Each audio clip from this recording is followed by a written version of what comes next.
네, 여러분 반갑습니다. 반갑습니다, 여러분. 오늘은 고린도전서 마지막 시간이겠네요. 15장, 16장을 살펴봅니다. 오늘은 분량이 많지는 않습니다. 그냥 한번 슉 통독하면 쉽게 읽기는 본문인데, 그래 내용상으로는 사실 굉장히 중요합니다. 어떻게 보면은 이 고린도 지금까지 이야기했던 고린도전서 전체 이야기의 절정이라고 볼 수가 있겠습니다. 왜냐하면은 지금까지 일어났던 고린도 교회의 대부분의 문제는 몸과 관련이 있기 때문에 그렇습니다. 그 이제 15장이 우리가 흔히 하는 말로 부활장이라고 하거든요. 고린도전서 부활장. 이것도 또한 이제 그때 당시에 고린도 교회에 어떤 문제가 있었어요. 무슨 문제냐면은 예수님의 부활을, 특히 몸의 부활을 부인하는 사람들이 있었습니다. 그 무슨 말이냐? 몸이 왜 부활하냐 도대체? 부활하면은 도대체 어떤 몸으로 부활한다는 거냐? 이렇게 의문을 제기하는 사람들이 있었습니다. 그래서 이 얘기를 마지막에 지금 배치를 하고 있어요. 지금 바울이 모든 얘기 15장 끝나고 16장은 끝인사입니다. 끝인사. 15장이 모든 이야기의 마지막. 이라는 건 뭐냐 하면은 모든 문제를 해결할 가장 절정의 신학, 가장 중요한 스토리라고, 가장 중요한 메시지라고 볼 수가 있겠죠. 이걸 제일 마지막에 결론적으로 배치를 하고 있다는 사실 우리가 염두에 두면서 이 문제를 바울이 어떻게 해결하는지 좀 봤으면 좋겠습니다. 자, 왜 지금까지 여러 가지 많은 문제들이 결국 몸의 문제였냐? 어떻게 보면은 그 이제 5장에 나타났던 그 음행의 문제도 몸의 문제고, 분열의 문제도 사실 예수님의 몸과 관련된 문제고, 성생활에 관한 문제도, 금욕주의도 몸에 관한 문제고, 그 다음에 예배에 있어서 여러 가지 일들을 행하는 그것도 사실 몸으로 행하는 거고, 또 예수님의 몸과 관련된 거고. 그래서 사실 지금까지 이야기를 보면 기본적으로 당시 이제 전에도 말씀드렸지만 당시 헬라 사람들은 몸으로 보이는 육체, 이 육체는 영혼을 가두는 감옥이라고 생각했기 때문에 육신에 대한 혐오, 육신을 무시하는, 몸을 무시하는 그런 게 있었습니다. 영혼의 감옥이니까 이거는 죽어 썩어 없어질 것이고, 이것은 혐오스러운 것이고 더러운 것이고 그런 거예요. 눈에 보이지 않는 그 세계가 영원한 것이고 그것이 더 고상한 것이고 그런 거예요. 응? 이렇게 들으니까 왠지 기독교 진리 같지 않습니까? 그렇지 않습니다. 기독교 진리는 땅과 하늘로 시작해서 새하늘과 새 땅으로 끝나요. 네? 우리 몸을 창조한 이야기에서 새로운 몸으로 끝납니다. 그러니까 이 몸이 갱신되는 게 기독교 진리지, 이 몸은 사라지고 없어지고 이 하늘과 땅은 사라지고 없어지고 그런 얘기가 아니에요. 갱신되고 새하늘과 새 땅과 새하늘과 새 땅으로 다시 갱신되는 이야기예요. 그래서 이 몸은 미래의 언약과 관련이 있어요. 연결이 되어 있어요. 그러한 몸신학의, 기독교 몸신학의 연장선에서 바울은 몸을 절대 나쁜 것으로 얘기하지 않습니다. 그래서 1에서 4장까지 분열과 분쟁 문제에서 바울이 그리스도의 몸이 어떻게 분열됐냐, 그러면서 예수님의 몸을 들어서 이걸 설명하죠. 5, 6장에서도 보면 너희의 몸은 값으로 산 것이다. 예수님의 죽으신 몸으로 너희의 현재 몸을 구속했다. 값 주고 샀다. 그러니까 예수의 몸이라는 값으로 주고 산 너희 몸으로 이제는 하나님께 영광을 돌리는 삶으로 드려지는 몸이 되어라. 이제 이렇게 얘기를 했던 게 5, 6장이고, 그리고 그 다음에 7, 8, 9, 10장에서도 이제 몸에 대한 얘기를 하죠. 이제 아내는 자기 몸을 주장하지 못한다. 왜냐하면 이제 이 몸은 내게 아니기 때문에. 그래서 바울도 이 몸으로 사명을 감당해서 날마다 내 몸을 쳐서 복종시키고 있다. 자기 몸이 자기 게 아닌 거, 이제 하나님의 영광을 위해서 쓰여진 도구로 지금 드려진 겁니다. 그리고 11장, 14장에서도 이 교회 문제를 해결하면서도 이걸 주의 몸, 이제 몸된 교회, 이제 몸이라는 것을 되게 긍정적으로 바울 신학에서는 몸 신학을 그렇게 깔고 있습니다. 자, 그런데 이 사람들이 몸을 부인하니까, 근데 기독교에서는 몸을 중요하게 생각하고, 이 사람들은 기독교인이 됐으면서도 몸을 부인하고 몸을 중요하게 생각하지 않으니까 그게 문제가 생기는 거예요. 그래서 15장 이제 3절에서 6절 보면 이게 복음의 핵심을 얘기합니다. 먼저 내가 받은 것을 너에게 전하였노니, 내가 받은 것, 바울도 전수받은 거예요. 그게 뭐냐면, 이는 성경대로 그리스도께서 우리 죄를 위하여 죽으시고 장사지름마 되셨다가 성경대로 사흘 만에 다시 살아나사. 그래서 15장 3, 4절이 복음의 가장 원초적인 복음의 핵심입니다. 바울도 전수받은. 그래서 바울이 이 전수받은 걸 다시 바울이 그들에게 가르쳐 준 거예요. 그 내용이 뭐냐면 예수님께서 우리를 위해서 죽으시고 성경대로 사흘 만에 살아난 십자가의 죽으심과 그리고 부활하심. 십자가와 부활은 이 두 개는 동전의 양면처럼 복음이란 무엇인가를 구성하는 핵심이라는 겁니다. 부활이 빠지면 안 된다는 거예요. 죽음만 있는 게 아니라 부활도 있다라는 거예요. 그리고 이걸 15장 2절 보면 내가 전한 그 말을 굳게 지키고 헛되이 믿지 아니하였으면 그로 말미암아 구원을 받으리라. 그러니까 십자가의 복음과 부활의 복음을 너희들이 온전히 믿고 그 위에 서 있어야 구원을 받는다는 말이에요. 이거 둘 중에 하나라도 빠지면 안 된다는 거예요. 십자가의 복음만이 아니라 예수께서 나를 위해 죽으셨다는 말만 믿는 게 아니라 내 몸이 현재 하나님의 영광을 위해서 드려졌고 내 몸이 예수께서 다시 오시는 날에 부활할 것이라는 것을 믿는 믿음도 또한 십자가를 믿는 믿음만큼 중요하다는 거예요. 그 얘기를 먼저 바울이 15장 앞부분에서 얘기를 하고 그리고 그 다음 논리를 시작하는 거예요. 15장 12절부터 해서 34절까지 한 단락 34절부터 해서 35절부터 해서 그 다음까지 또 한 단락 이 두 단락이 똑같은 얘기를 거의 반복하는데 이제 논리가 강화되는 그런 형식으로 있어요. 먼저 12절부터 34절까지 보면 먼저 그들이 이렇게 주장하는 사람들이 이렇게 몸을 부인하는 사람들이 이렇게 주장합니다. 12절 보면 죽은 자 가운데서 부활이 없다. 어떻게 여기서 죽은 자라는 말은 헬라어를 보면 시체라고 됩니다. 시체. 어떻게 시체가 부활하냐. 이렇게 얘기하는 사람이 있다라는 거예요. 그러니까 이제 바울이 쭉 설명합니다. 이제 먼저 14절에서 쭉 밑을 보면 만약에 부활이 없었다면 우리의 믿음도 없 것이다. 전파하는 것도 없 것이다. 왜냐하면 지금까지 십자가 부활의 복음을 전했는데 부활이 없다고 얘기한다면 복음도 헛된 것이고 구원도 헛된 것이고 믿음도 헛된 것이고 우리가 다 헛된 것이다.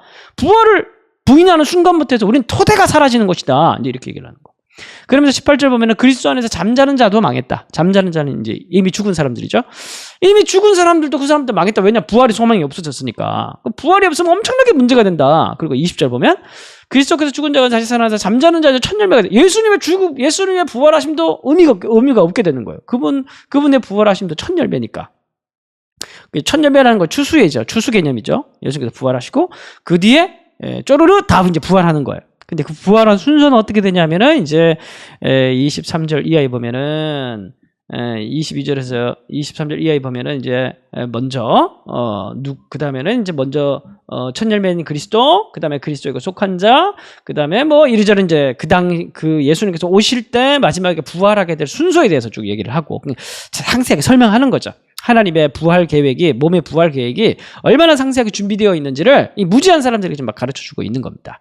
그러면서 다시 15장 29절에서 34절까지에서는 이 부활이 없다면 우리의 삶이 얼마나 허무한지, 그러면서 이제 29장 33절에서는 자기가 지금까지 고난당하며 살아가는 그런 삶이 부활이 없다면 얼마나 허무할까, 이제 그런 걸 이제 설명합니다. 자기 관점에서. 그래서 29절 보면은 죽은 자들이 도무지 살아나지 못하면 죽은 자들 왜 세를 받는 것이 무슨 의미가 있고, 또 이제 이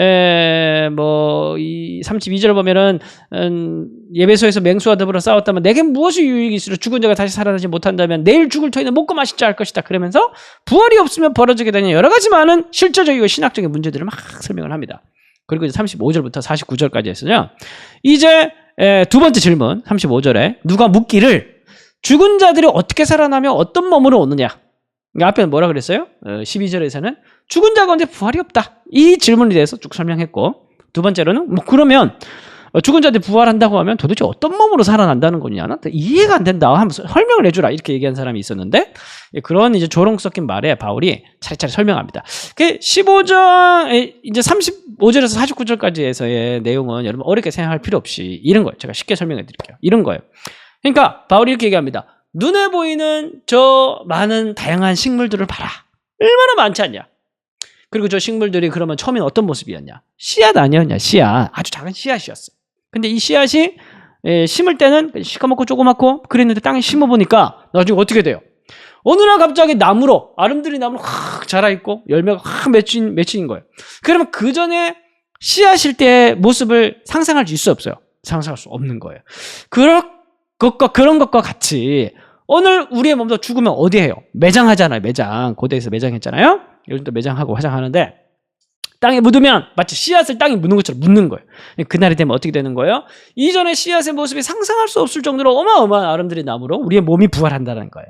그 결국 이 이야기는 누구에 대한 믿음을 강조하고 있냐면은 창조주 하나님에 대한 믿음을 창조주 하나님을 믿으면 부활을 믿지 못할 이유가 없다. 이제 이렇게 얘기를 하고 있는 거고 그러면서 이제 단순히 눈에 보이는 식물만이 아니라 저 하늘의 천체들을 봐라. 달의 영광, 뭐 별의 영광, 저 별의별 영광들이 다 있는데 우리 부활의 영광은 그보다 훨씬 더 찬란한 영광이 될 것이다. 그러면서 저 천체 만물 이 우주, 식물, 동물, 여러 가지 수많은 종들, 이 창조하신 이 창조주 하나님이 우리가 부활할 때, 부활의 날이 됐을 때, 우리를 우리가 경험하지 못할 예수의 부활의 몸으로 만드실 그 창조주 하나님 능력을 우리가 왜 못 믿겠냐. 이렇게 얘기를 하면서, 그 다음에 이 몸을 아담의 후손들이 나오는 그 이후에 나오는 그냥 숨만 쉬는 정도의 생물학적인 그런 몸이 아니라, 이제 영적인, 이제 성령으로 살아가는 진짜 이제 영적인 존재에 대한 얘기를 이제 쭉 하다가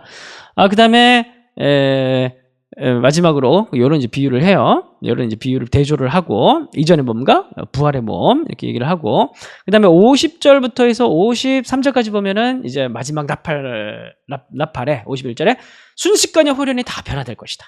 우리도 다 변화될 것이다. 썩지 아니할 것을 입겠고 그러면서 사망을 삼키고 이기리라고 기록된 말씀이 성취될 것이다. 그러면서 이 부활에 대한 말씀이 예언이 어느 날 갑자기 하늘에 뚝 떨어진 것이 아니라 구약에서부터 예언되어졌던 하나님의 구속 계획의 절정이자 성취다라는 것을 강조하고 있습니다.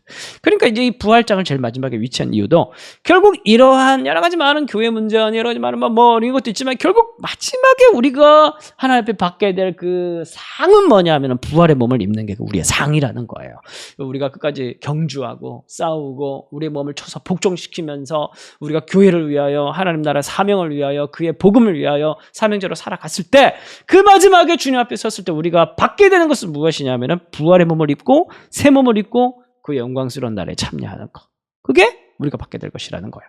그러면서 15장 58절을 보면은 그러므로 내 사랑하는 형제들아 견실하며 흔들리지 말고 항상 주의 일에 더욱 힘쓰는 자들이 되라. 주의 일에 더욱 힘쓰는 자들. 주의 일에 어떻게 힘을 써요? 몸으로 힘을 쓰는 거예요. 몸으로. 그래서 이 몸으로 더욱 힘쓰는 자가 되라. 이는 너희 수고가 주 안에서 헛되지 않은 줄 알미라. 왜 헛되지 않아요? 부활의 몸을 받게 될 것이기 때문에 그렇습니다. 그리고 이제 16장에 그러면 이제 주의 일에 더 힘쓰는 건 뭐냐면 사랑하는 겁니다. 사랑하는 거. 16장 13절 보면은 깨어 믿음에 굳게 서서 남자답게 경건하라. 너희 모든 일을 사랑으로 행하라. 맞아. 끝인사도 16장 19절 이하를 보면 22절 보면 만일 누구든지 주를 사랑하지 않으면 저주를 받을지어다. 무서워요. 그리고 24절 보면 나의 사랑의 주 예수 그리스도 예수 안에서 너희 무리와 함께 주의 사랑 나의 사랑. 그러면서 마지막 16장은 사랑을 강조하면서 끝납니다. 왜냐하면 이 사랑은 어떻게 하는 거예요? 몸으로 하는 거죠. 그래서 몸으로 섬기고 사랑하고 인내하고 무례 영치 않고 서로를 잘 배려하고 그렇게 해라. 그러면은 우리를 사랑하신 주님이 마지막에 우리를 부활의 몸으로 갚아주실 것이다. 이제 이 얘기를 하면서 마치는 게 고린도전서 15장, 16장 이야기입니다. 고린도전서 어떻습니까? 1장부터 16장까지 쭉 읽어보니까 아주 다채로운 이야기가 그리고 바울의 신학의 정수들이 많이 있죠. 참 어떻게 보면 고린도 교회 성도님들이 이렇게 많은 문제들이 있었던 건 참 안타깝긴 하지만 오늘 후대에 살아가고 있는 우리 입장에서 봤을 때 그런 문제들이 있었기 때문에 이러한 놀라운 바울의 신학의 이야기들이 쫙 오늘 우리에게도 전해질 수 있지 않은가. 그래서 한편으로 좀 감사한 면도 있고 좀 그렇습니다. 자, 아무튼 마지막 고린도전서를 마지막 마무리하면서 결론 및 적용으로 이런 글을 적어봤습니다. 땅과 하늘과 새 땅과 새 하늘과 땅과 하늘이 조사가 틀렸네요. 땅과 하늘이 새 하늘과 새 땅과 언약 안에서 연결되어 있듯이 우리의 몸도 마찬가지로 소망을 기다리고 있습니다. 우리의 몸은 마지막에 성취될 새 몸과 언약적으로 연결되어 있는 거예요. 그러니까 결국 이 몸은 끝이 아니에요. 이 몸으로 살아간 그 모든 데이터를 가지고 주님 앞에 서게 될 거예요. 그러면 이제 하나님께서 착하고 충성된 종아, 네가 오늘 나와 함께 잔치에 참여할 것이다. 그때 호련이 다 변화되는 거예요. 믿습니까? 그래서 그 부활의 몸을 사모하면서 우리의 삶이 고달프고 힘들고 어려울지라도 너무 이제 이 몸에 죽지 마세요. 이 몸에 휘둘리지 마시고 그래서 여러분 열심히 운동하십시오. 저도 운동해야 되는데 열심히 운동하시고 아프지 마시고 왜냐하면 이 몸으로 사명 감당하며 살아야 될 거 아닙니까? 몸이 약하면 모든 게 다 귀찮아지고 사랑하기도 힘들어져요.